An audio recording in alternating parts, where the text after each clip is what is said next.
started.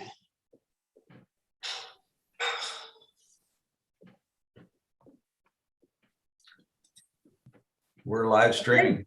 Okay, good morning. Good morning, everyone. My name is Lorraine Jacobs. Mark Miller and I are co-chairs of the Sunday Morning Forum Planning Group. And we welcome you this morning and thank you for supporting Sunday Forums. For over 50 years at First Unitarian Society in Milwaukee, the Sunday Forum Lecture Series has showcased speakers of interest to our members and friends. Forums are 1 hour in length and provide presentation followed by questions. Scheduling and hosting these weekly programs is accomplished by volunteers. The presenters do not receive an honorarium. The content of each forum may not always align with the viewpoint of First Unitarian Society Milwaukee, but they are meant to offer topics which can be pursued further by those attending.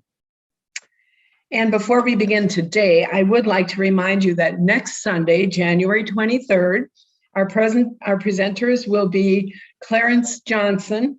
He's Executive Director of the Wisconsin Community Services Program, and he'll be speaking on the opportunities that they provide to individuals in Milwaukee.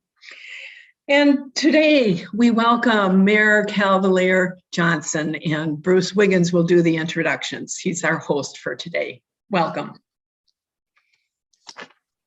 Thank you very much and welcome, Mayor Johnson. For people here new to the forum, this is another in a series of forums we are doing about a new generation of African-American political leaders in our community, and Mayor Johnson is certainly one of those.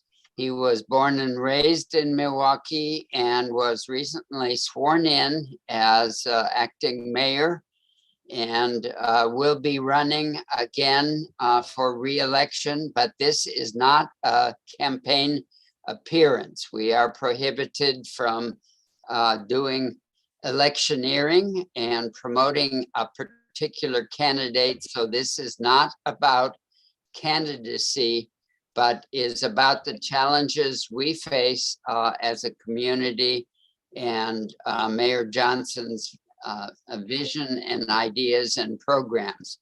He will speak for a while and then we'll open the time for questions and answers and discussion. With that said, let me welcome Mayor Cavalier Johnson, and I'll go ahead and spotlight you so you'll be large and the sole speaker. Thank you very much. Welcome. Well, good afternoon or good morning, even everyone. Thank you for having me. I'm Cavalier Johnson, Mayor of the City of Milwaukee. Before I proceed any further, I think it's important that I let folks know that as you may have seen in the media reports in the past couple of weeks here, I did contract COVID and have since recovered from it. However, I do have some lingering effects. One of the lingering effects, the most notable, is a shortness of breath. So I am physically fine. I'm healthy. I went to a clinic and got checked out. My lungs were checked. I'm told they sound great. However, at times I do have a shortness of breath. And so if you see me take a pause or have a cough, it's only because I'm battling those after effects of COVID, but I am okay. And I'm okay enough to be here today with you guys, and I appreciate having the opportunity. So Lorraine, thank you. Bruce, thank you. Everyone, thank you for having me here today. And so I do want to talk about some of my goals and visions for our city as we move forward here. But I think since we have the opportunity to have a new mayor for the first time in nearly 20 years, and I'm in this office, I'm in this seat, and I intend to stay here, I think it's important to go back to the beginning, to give folks some information about my own background and how I got to be in the seat that I'm in right now, serving as mayor of our city. And so it goes a little bit like this. So I was born and raised, as Bruce mentioned, right here in the city of Milwaukee. I went to Milwaukee Public Schools from kindergarten all the way to 12th grade. I lived in the most depressed neighborhoods in Milwaukee. You all have read the stories about the 53206 zip code and the challenges that emanate from that zip code. And that's where I spent my formative years growing up. And we didn't have a lot when I was a kid growing up in the city. And so we moved around a ton. In fact, when I was sworn in as mayor, I was fortunate enough to be able to have my teacher from 5th grade to be there. And she recounted the fact that before I had gotten to her, I'd been to some 4 or 5 other elementary schools before getting to the 5th grade classroom where I ultimately would graduate from elementary school. So we didn't have a ton growing up.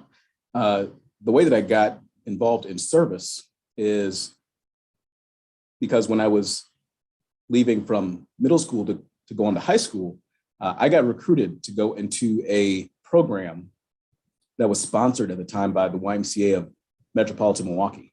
And that program was called Sponsor a Scholar. And the goal of that program was to provide an opportunity for young people in this city from low-income neighborhoods attending Milwaukee Public Schools like me to go off to college. And for many of us, we were the first people in our family to go on to college. And I did that. I went to UW-Madison and I studied political science and came back here to serve. The other part of that program that was understated but very clearly important was getting those same young people involved in service and giving back to the community. And so that's exactly what I did as a 14-year-old boy. I started helping seniors to rake leaves and shovel snow right here in our city. That service continued to snowball after another event happened that same year. 2001, when I got involved in that program, 9/11 also happened. And many of us remember where we were at that time. And so for me, as I watched what was happening unfold from 9/11, I saw the former president, Bush, go to the World Trade Center and sort of bring people together, during a very trying time. And that's when, I had a light bulb that went off in my head at 14 years old and said, hey, I could get up and I could serve people every single day and I could use government to be the vehicle in which to do it. And so I continued on. As I said, I helped seniors to rake leaves and shovel snow, but that continued on, manifested itself in so many other ways. So when I got to college at UW-Madison, I spent my first spring break not on a beach in Florida. I went to New Orleans after Hurricane Katrina to help the folks rebuild down there. I went to Chile in South America to help refurbish a school for poor kids. I went to New York City to work for a nonprofit. I went to London to help at-risk young people. And then I came back here to Milwaukee. And when I came back here, I worked at what is now called Employ Milwaukee, working with kids who were at risk, kids who were up in the Lincoln Hills facility, trying to help them to get their life back on the right track, helping them to get their first summer job, and also helping seniors in our city to retool their resume so they can get back into the workforce again. I had run for the county board rather, twice unsuccessfully and lost my first race. I lost the race after that worse than I lost the first, but I didn't give up because I knew that service through government was the calling that I had in life. And so I continued to be involved in service and giving back and got involved with the community brainstorming conference here in the city and became a member of the executive team, helping to set that very important forum up for our community. Fast forward a couple of years and a couple of other boards that I was involved with, and the former mayor, who I first met when I was 19 years old, said, hey, there's an opportunity in my office to do some community outreach work. And so here I had the opportunity as a kid from 53206 who saw and experienced all the negative stuff that we see on the news at 10 o'clock. Had the opportunity to go into the mayor's office and serve our community from that point. And I did that for about 2 years. I ran myself for alderman on the city council in 2016, and then ran for re-election in 2020. Also was elected city council president in 2020, becoming the youngest African-American to be elected in 2016 to the city council, and becoming certainly one of the youngest city council presidents in the history of Milwaukee in 2020. And then now having the opportunity to sit in the seat that I'm sitting in now, serving our city as mayor. I should also mention that, when I worked in the mayor's office previously, I had 24-hour access to City Hall. I could come in and come out the building any day, any time. And there were many times where I was here and I was here alone. And as tempting as it may have been on that first go round, I never sat in this seat as a staffer. My son, who is now 11, had the opportunity to sit here and take a picture when he was 4. So he sat here before I did. And I told myself, if I ever had the opportunity to sit in this seat, it'll be because I am the mayor. And now we're here and we have this incredible opportunity to continue to serve this city, building upon 20 years of service, starting at the very grassroots level as a volunteer in Milwaukee. And so there are a number of things that I'm interested in doing, and in fact, that we've already started to do in this city. One of those is tackling the issue of public safety. We know all too often, in this community, that there are reprehensible acts of violence that happen. I mean, just this year alone, think about it. We had a 9-year-old who was shot on New Year's Day. We had a 16-year-old who was shot and killed at work. We had a police officer who sprang into action, bravely so, off duty, to protect someone in our city, and is now in a hospital bed recovering from being shot 3 times from somebody attempting a carjack. And just the other night, we had an 8-year-old who was shot and killed. So the violence that we see, particularly gun violence, is affecting every sector of our community, from our babies all the way to our police. And it's important that we finally have the partnerships and move things forward, working with the legislature and our partners in Madison in order to curb access to guns for people who should not have them in the first place, right? So that's something that's critically important to me. Another thing that's incredibly important is tackling the issue of reckless driving, which all of us know too well. If you're driving in the streets of Milwaukee, then you've seen people who have decided to get behind the wheel of a vehicle and treat it like a 2,000-pound missile, and unfortunately have those missiles strike. And when they strike, they kill. And last year alone, we've had too many people, dozens, who were killed due to negligent, reckless driving behavior that is unnecessary and totally irresponsible. And so it's important for us to make sure that we tackle that issue as well. And to me, public safety is not a silver bullet approach, right? There's going to be multiple prongs that we need to enact in order to address it. So to me, it's education on the front end, absolutely. To me, it's providing opportunities for kids in our community to be involved in programming that could save their lives, like the programming that I was involved in. In fact, I wear this green YMCA wristband because that's how I got my start. It keeps me grounded. So there's that. There's also changing, and as it relates to reckless driving, changing the way that our streets are designed, narrowing the lanes down, building actual protected bike lanes that adds another layer of safety, not just for the bicyclists, but prevents individuals from being able to go on the right side to pass folks. Utilizing curb extensions and bump outs so that when folks come on the right side of you, they can't go on and go through the red light or the stop sign, right? Working with our partners in the Wisconsin Department of Transportation, as well as the county transit system, on new innovative ways to prioritize public transit, which would help then to slow down the traffic behind it, those folks who might be driving recklessly and endangering not just themselves, but public safety overall. So those are some things that are critically important. And there's also violence prevention that's a part of it. And yes, enforcement.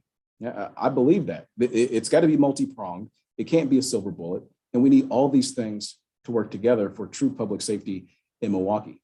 One of the things that I've been careful to make sure that I mention in my time as mayor here is that you can have all those things for public safety, but in order to have true and holistic public safety, we need the community to be our partners too, right? One of the biggest assets that we have to keep our neighborhoods safe is the people who live in the neighborhoods.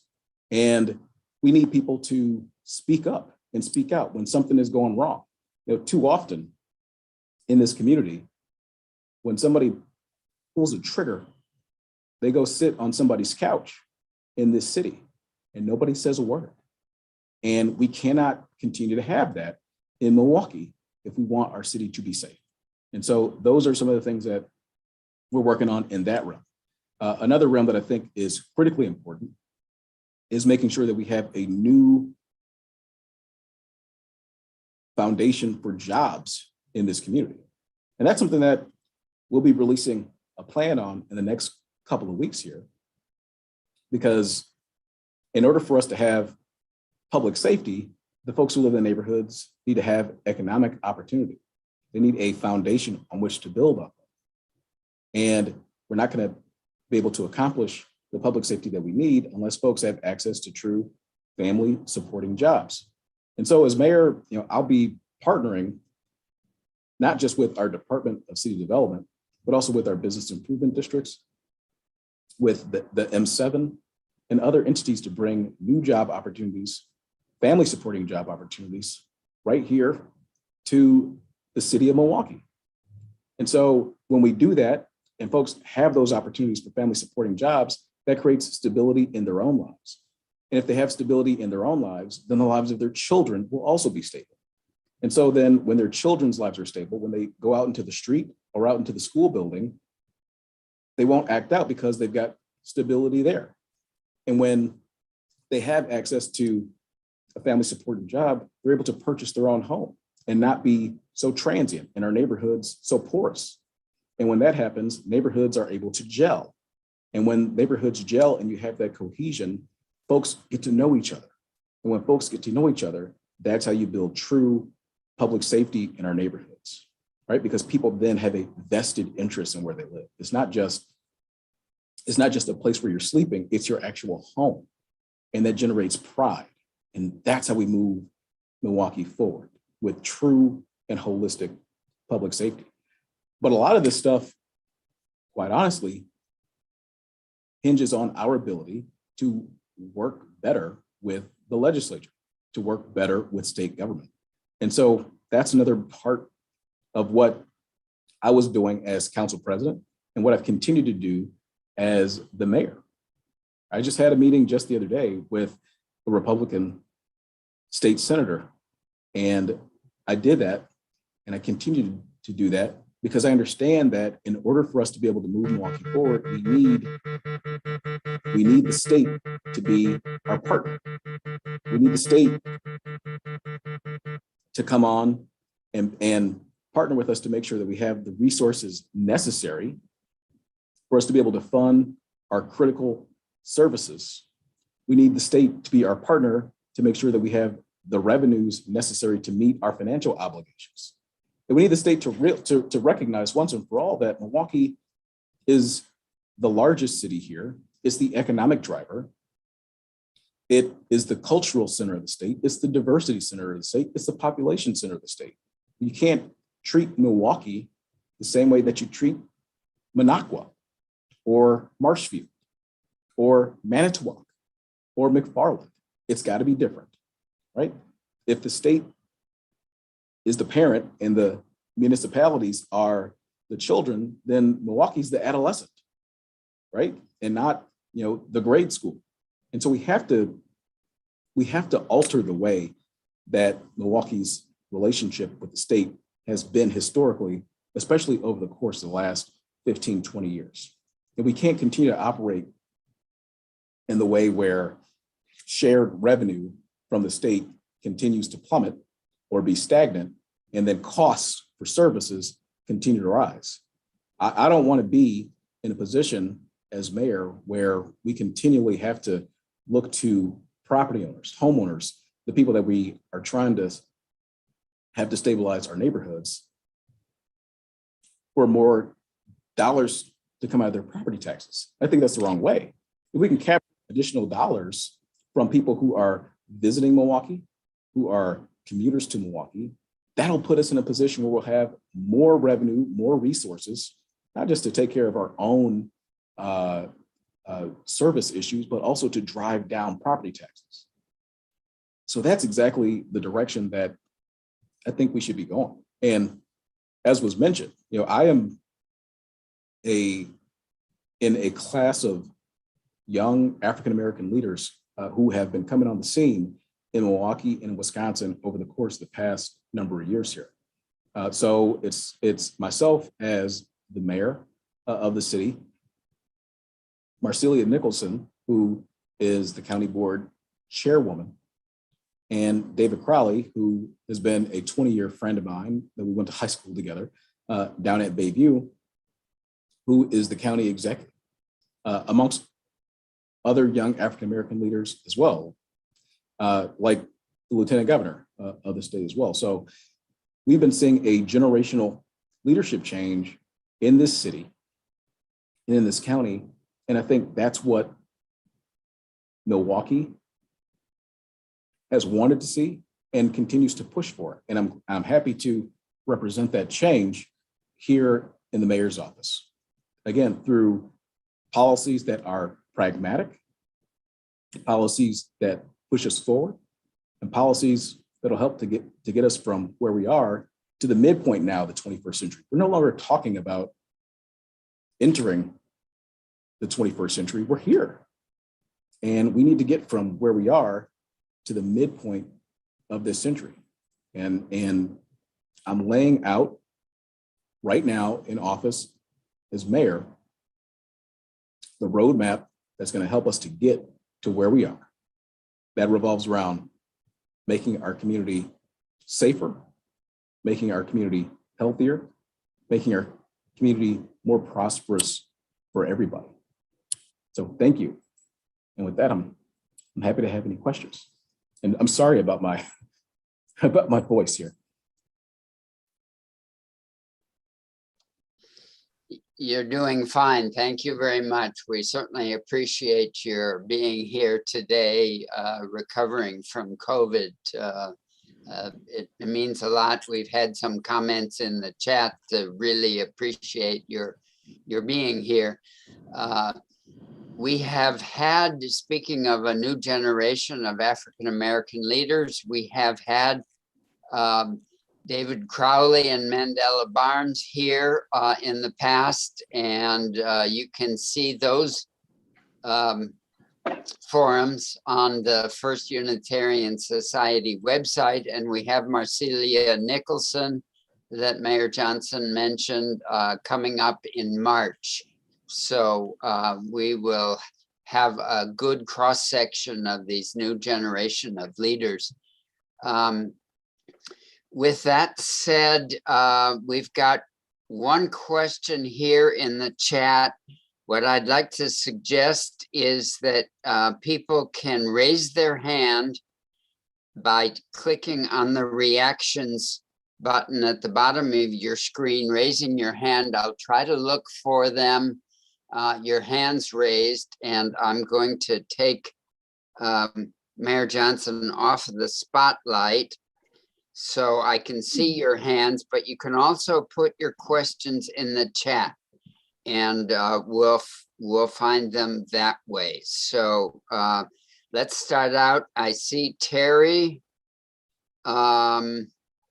Terry, ask one of your two questions to start us out.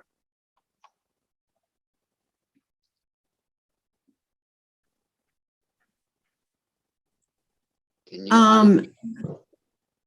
Yeah. My first question is, what is your position on the expansion of I-94 through our city?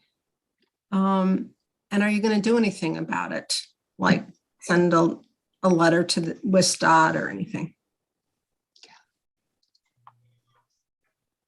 Yeah, thank you, Terry, for the, excuse me. Thank you for the question. I know that that's been a topic of a lot of concern over the course of the past number of months here. Look, I understand, the important role that multimodal transportation has for commerce and our economy. I'm not interested, though, in seeing I-94 expanded to the scope that has been mentioned. I think a rebuild with the current lane configuration and also adding additional safety and also adding the additional safety precautions would be the way to go. Problem that I see is this, right? If we continue to grow economically like we all want to do, and if we continue to grow in population, as I think we want to, I certainly want to, I think Milwaukee should be a city of 1 million people, not 500,000. We continue to do that. When you add more lanes, it's going to draw more cars. So you can be in a situation where you infinitely add more lanes, and you're going to end up at the same situation down the line. I think if we really want to maximize the opportunity for commerce to happen throughout that very important corridor, is to get more people out of cars and into public transit. You get them out of public transit, you can fit way more people on a bus headed the same direction than you can if you've got all these people driving many times individually by themselves in a vehicle headed the same way. So if we sort of change our thinking around how we're getting from point A to point B, especially for our friends who live in the west suburbs, right? If we had opportunities for them to enter as they're coming downtown for work, or perhaps even for leisure to restaurants or to Summerfest and things like that, if they're catching a bus, much like we do, every year for Summerfest or for the state fair, it's the same sort of concept. But to have those same sort of opportunities for folks to commute into the city when they're going for work, that I think would allow us to have the space, excuse me, that we need on the freeway without adding additional lanes. That's what my thoughts are. That's what my thoughts are on there, and not as mayor, but certainly in the past, in a less higher profile position, I've shared those same sort of sentiments as well. Okay. We've got in the chat. I'll ask one and then go to Dennis, has his hands up. I see Dennis raising his hand also. Question in the chat: what hope do you see for Milwaukee being treated as the state's economic center without change in the state legislature? Yeah, well, I'm a realist when it comes to Madison. The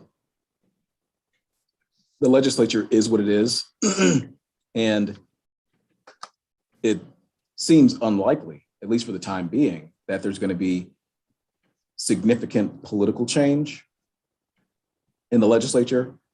And would I like it to be more favorable toward Milwaukee? Absolutely, 100%. But if it's not going to change, I'd rather be in a position where I'm actually working with the powers that are there to get things done for Milwaukee, rather than sitting on my thumbs and pointing at the state and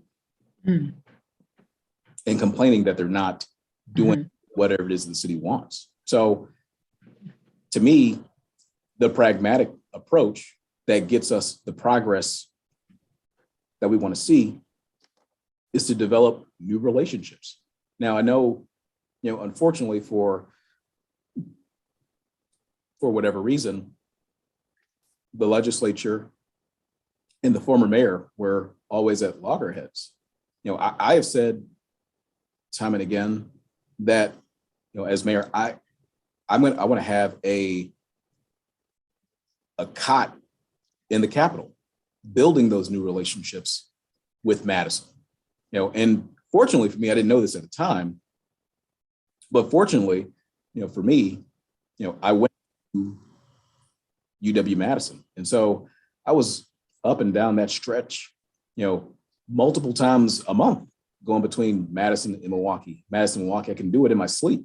So it's nothing for me to be at the Capitol having conversations with legislators about the value added that Milwaukee brings the rest of the state in working to change the perceptions that they have of Milwaukee and why they should have a more favorable view of this city and the value that it brings to the entire state of Wisconsin. It's been said before, and I continue to agree that, without Milwaukee, right, Wisconsin would be Iowa, right? And so I want for the state to recognize that Milwaukee is not just, again, the economic center, also the population center, the diversity center, the cultural center of our state. That's a strength. And we recognize that here. And I'm going to be working, again, day in and day out with a cot in the Capitol and going anywhere else in the state that I need to in order to tell that message, to get that point across with legislators and folks around the state.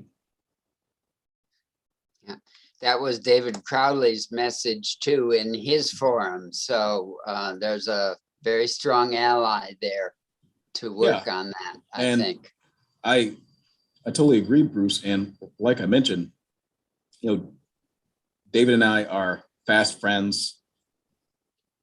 20 years ago, we were in high school together. And in fact, when I was sworn in as mayor, I went to our old high school, at Bayview High School, and David came down to be one of the spotlight speakers at my swearing in. Last year, David and I, even as council president, and now I'm mayor, so I've got an even bigger megaphone. David and I partnered and traveled, some 3.5, 4 hours north to Rhinelander to address the Joint Finance Committee about the difficult situation that state laws on revenue are putting the city and the county in. So we're already working together. We have been, for some time, and that'll only continue to happen as he continues on as county executive, continue on as mayor of our city.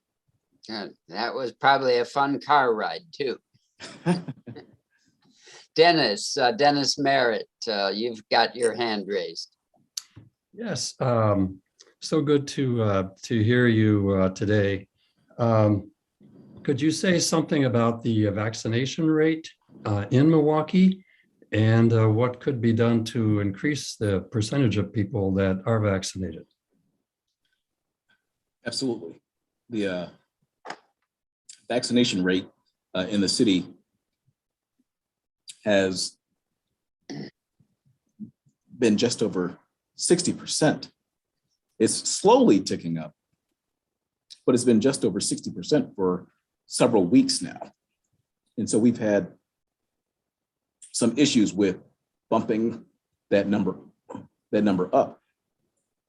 Since I took on the responsibilities of mayor, I've been working very closely with the health commissioner and the health department to make sure that there are community vaccination sites to build on the work that we had done previously to get more shots in the arms of people who live in our city. Look,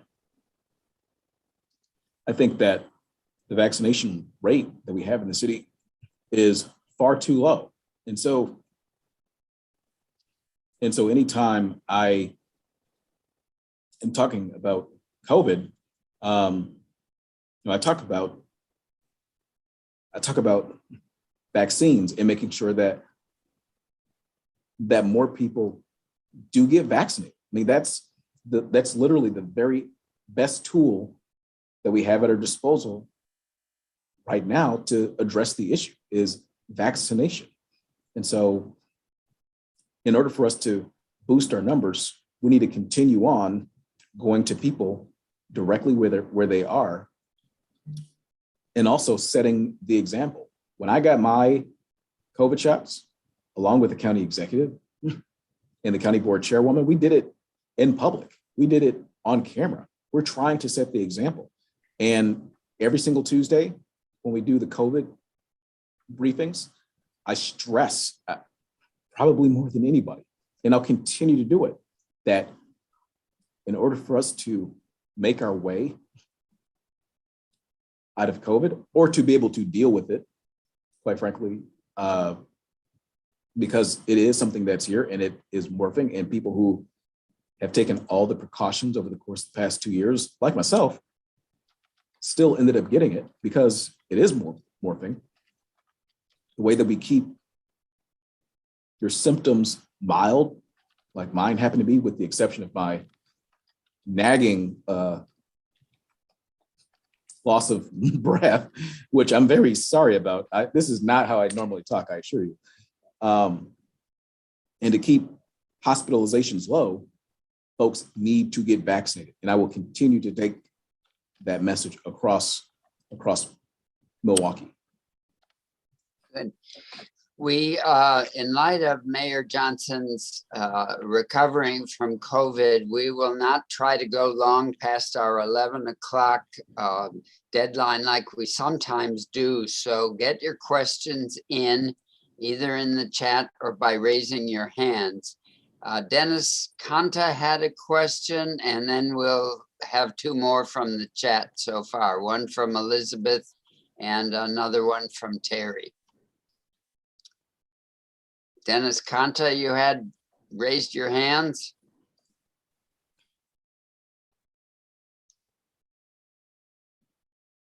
Are you still with us? Can you unmute and ask your question?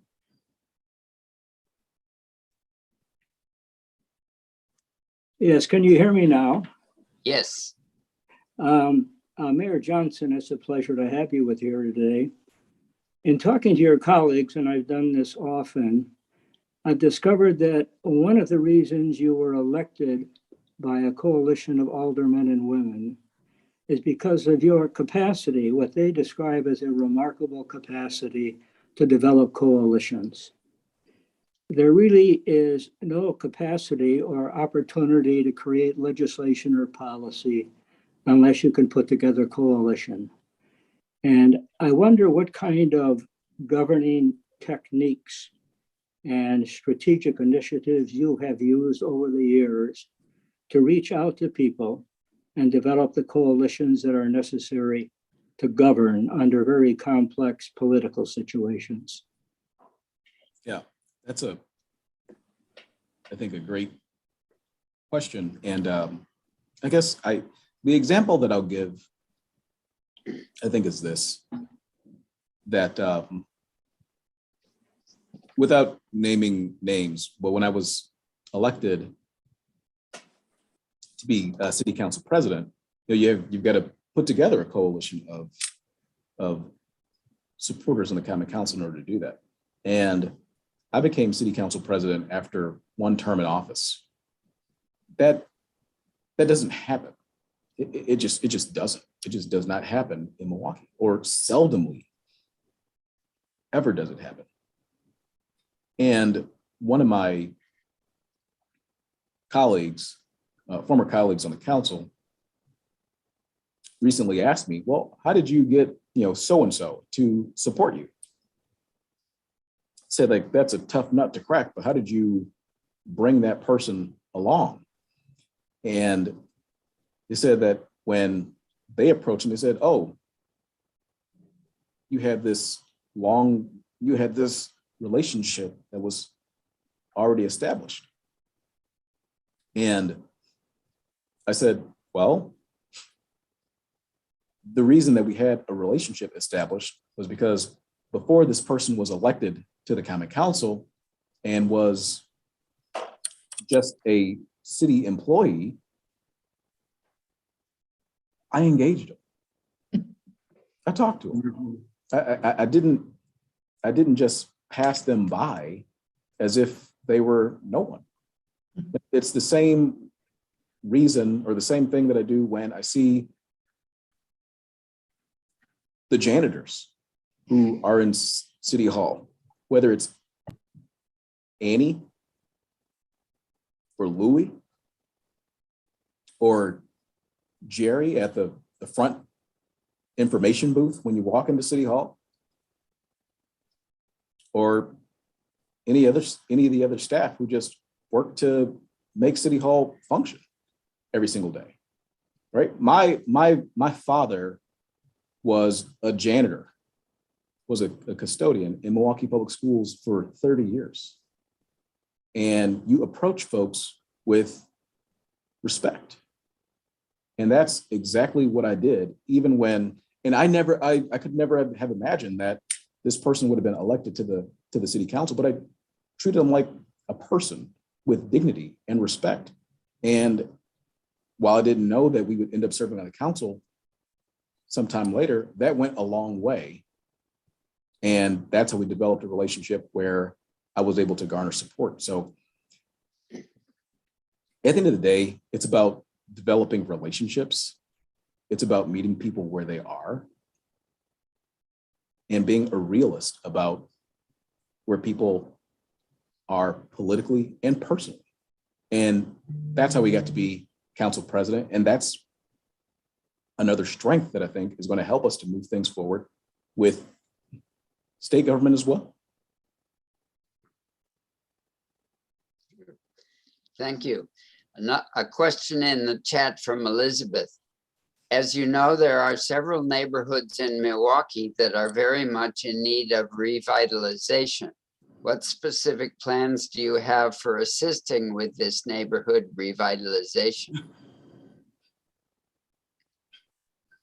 Well, thank you. Also, a big part of healthy neighborhoods is home ownership. What do you intend to do to help increase the amount of home ownership in Milwaukee in these neighborhoods which need it most? Well, thank you. And I think this is an area where my own lived experience will help me to be a mayor that moves our entire city forward. When I was a young man, I could see the disparities along North Avenue. On the east end North Avenue, towards Lake Michigan, you had all this prosperity. And then when you got to the part of North Avenue where I grew up in the predominantly African-American neighborhoods, there's destitution, there's poverty. And then when you get to the western end of North Avenue, on the west end of the city, and of course, going into the suburbs, Wauwatosa and beyond, you see that prosperity rise again. And to me, as again, a young man, a teenager, walking up and down the streets of Milwaukee in the most depressed neighborhoods that are here, I realized 20 years ago or more that when young Black men walk up and down these streets and they see windows that are busted out, businesses that are boarded up, or when you go into a business, there's nobody in there that looks like you, right? That begins to seep into your psyche. You begin to think that that's normal and that it's this and that this is how it's supposed to be, but that's not the case. It isn't. And so for me, I think it's critically important to change that because of my own lived experience. And so in order to support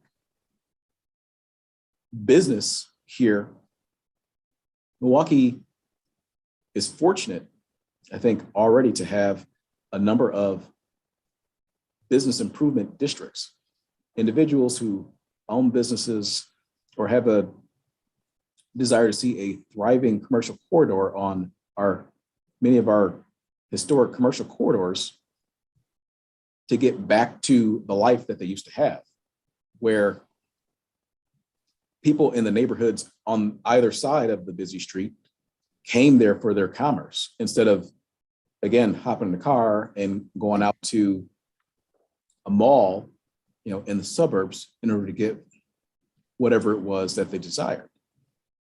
And so I want to work with those business improvement districts in order to make investments to help those businesses that are there to be more attractive, not just to the people who live in those neighborhoods, but for passersby too. Look, if a place looks good, because looks matter, right? If a place looks good and it has a certain ambiance about it, you're more likely to stop. If a place doesn't look like you're going to get the products or service on the outside, then it's unlikely that you're going to go onto the inside, right? So that's one of the things that I seek to do to help businesses locally. The other thing that I think is critically important for us to do to help business districts in the city is to make sure that there are a plethora of family supporting jobs available to Milwaukeeans, just like I talked about towards the top. And you don't have to look too far back in our history to know that this works, right? Just think about at the current Century City, where there once upon a time were a plethora of family supporting jobs, thousands of them. And those family supporting jobs that people were able to walk to from their neighborhoods that were accessible for folks that lived in these communities, they took their dollars and they supported the businesses on the main streets by their homes, right? So one of the best things that we can do to support small businesses on our commercial corridors is to make sure that there are family supporting jobs available to the people who live in the neighborhoods that support those businesses. And that's exactly what I not just intend to do, but that's what I've actively been doing since before even becoming mayor, right? You look at not far from where I'm sitting right now in City Hall, Milwaukee Tool, right? And if folks know about Milwaukee Tool, you know it's a very popular and growing brand and for power tools and all the like. They've actually gotten into some other areas as well. And they are growing year over year over year. It's like the reverse of the city's revenues, right? They're going up, the city's revenues are going down. I wish we were in their position. So Milwaukee Tool, wanting to have not just a more diverse workforce, but a more educated workforce. They say, we've got this huge presence in the suburbs, in Brookfield, in Menominee Falls, in Mugwanago. We want to bring opportunities to the city of Milwaukee. And when they're looking to bring opportunities to the city, they have some problems in City Hall getting their project greenlighted. To me, these jobs are going to exist somewhere. Like Milwaukee Tool is not going to not have the expansion and growth. They continue to have. So either it's going to happen in Brookfield or Chicago, or it's going to happen here. And to me, I want business to choose the city of Milwaukee every single time. You know, I think one alder was quoted as saying that, well, even if they don't come to the city, they'll be in the region. That's not good enough for me. It's just not.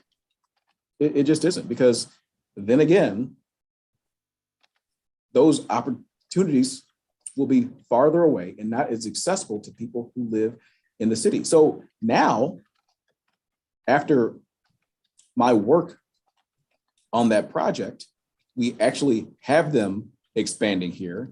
They're taking over a vacant former insurance building that was just sitting in downtown Milwaukee at a critical intersection.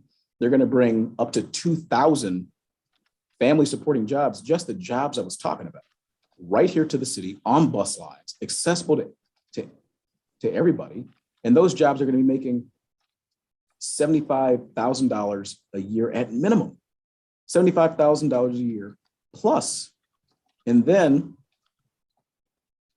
there are service industry jobs that are attached as well. And working with the company, we were able to make sure they came in with those jobs for the janitors. Remember, my father was one, for the service workers, for the security guards at $15 an hour as a floor, a wage floor. So we're already doing that sort of work. Also, not terribly far from where I'm sitting, at least, the Couture. And folks may have read about that. It was a development 10 years in the making.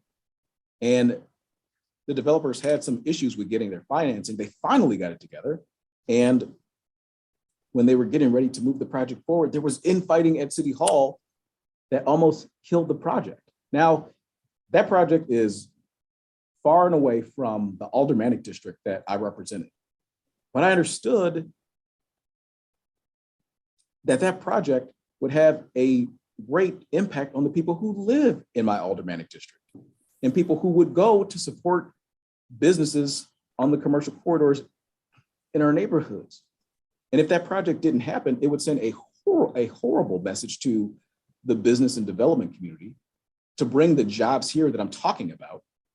If we said, you can work on a project for 10 years and then it dies because of what happens in this building. That's not right. And because that project was being developed on county-owned land that was formerly a transit center, if there was no transit-oriented development included in it, the federal government would have come back clawing $7 million away from the county government, which is already in dire financial straits. And if that happened, well, who's going to feel the impact of that reduction? It's going to be the people who live in the most depressed neighborhoods in the city, the ones I grew up in. And also, the building, while it's going to transform the skyline, and that's wonderful, it's 1 million construction hours. And 400,000 of those hours, at least 40%, are going to go to the people who live in the most depressed neighborhoods in the city. The folks who live on either side of those commercial corridors that we're talking about. You give those folks an opportunity to have a family supporting job, they turn around and they support the commercial corridors. That's how we get things done for this city. Good. Well, thank you very much, Mayor Johnson. We can see you're struggling a bit, and we said we were going to stop at noon. So I would encourage people who still have additional questions to go to some of the mayoral forums for candidates that will be running for mayor. And there's at least two that I have heard about, one sponsored by Common Ground and another one sponsored by Citizen Action. So I think you can look up those, and there may be others that I haven't heard about. So we want to thank you very much, Mayor Johnson, for appearing at our forum today, especially with your recovering from COVID. We wish you well in your recovery and certainly wish you well in your tenure as mayor in Milwaukee. Great. Do you have any final thoughts before we end it today? Oh, first, just a sincere and heartfelt thank you for all of you for allowing me to join you here today on this Sunday. Again, my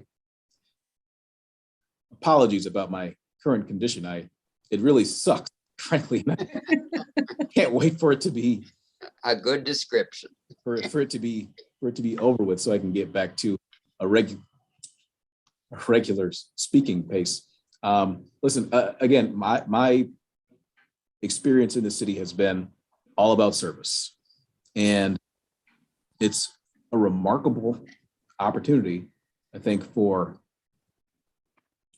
somebody who has grown up in this city and who has only served this city. And unlike, so many young people that I know who have unfortunately decided to pack up and leave, I decided to stay. And I decided to stay because I believe in the future of Milwaukee. This city's got a ton of potential. And I think that potential is becoming unlocked. But unless this city is safe, is strong, is healthy, and becomes prosperous for all, unless we build again a Black middle class and a Latino middle class in this city, that potential will remain untapped. And that's exactly what I am doing and want to continue doing as the mayor. Well, thank you very much. We wish you well and good health. Thank you all. Yo. Cheers. Yes.